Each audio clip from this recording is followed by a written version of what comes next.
Bonjour, je continue à vous parler de la bibliothèque des mots dansés et des livres sur le thème aujourd'hui de l'amour et de l'amitié. Alors, au mot dansé, on aime raconter des histoires, mais on aime aussi surtout introduire la discussion par les histoires. Des actes d'amitié, des actes de gentillesse, il est précieux de le rappeler encore et encore, aux petits comme aux grands, et c'est ça qu'on aime chez nous. Alors ici on a un livre, Un jour un loup, histoire d'amis, histoire d'amour. Il est un peu vieillot au niveau de l'illustration, je vais donc l'utiliser principalement dans le racontage. Je ne vais pas l'utiliser le livre en tant que tel, mais bien son contenu lors d'une animation. Et ces histoires sont assez parlantes sur tout ce qui est amitié, amour. Et je dirais même qu'elles sont parlantes même pour les adultes. J'utilise, je pense vous l'avoir déjà dit des centaines de fois, j'utilise beaucoup la littérature jeunesse pour les adultes.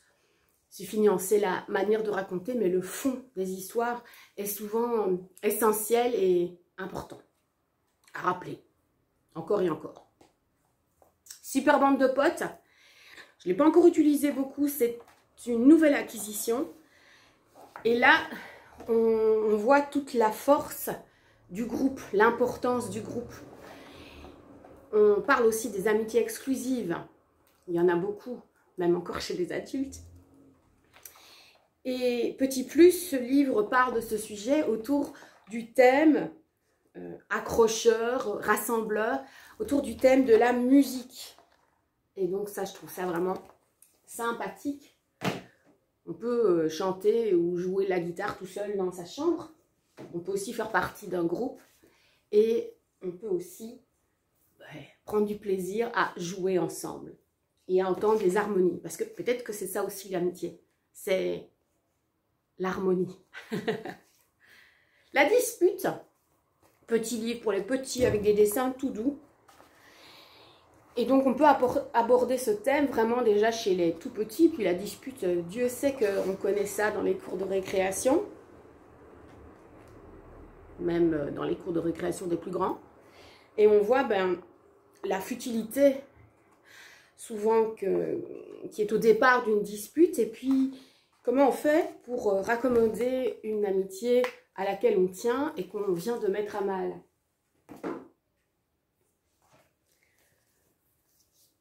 Pour continuer à aborder ce thème, pour lancer la discussion, on peut utiliser aussi le sujet du secret. Dieu sait que c'est important quand on a fait des croix de bas, croix de fer, si je mange en enfer. Vous la connaissez, c'est là. Et donc, vous connaissez certainement ce thème qui, dès le plus jeune âge, est une preuve d'une amitié indestructible. C'est le fait qu'on puisse garder le secret d'un autre. Canard a un secret? Oui, mais un secret, c'est très difficile à garder. Et on en parle quand on cause amitié et quand on cause de tout ce qu'elle contient. L'arbre de la gentillesse. Dieu sait ce que la gentillesse est importante et comme on peut l'oublier encore souvent. Je n'utiliserai pas ce livre en entier parce que je le trouve un peu chouïa moralisateur quand on accumule les pages. Par contre, je pense qu'il est magnifiquement illustré. Hein, et je pense que j'en prendrai l'une ou l'autre pour introduire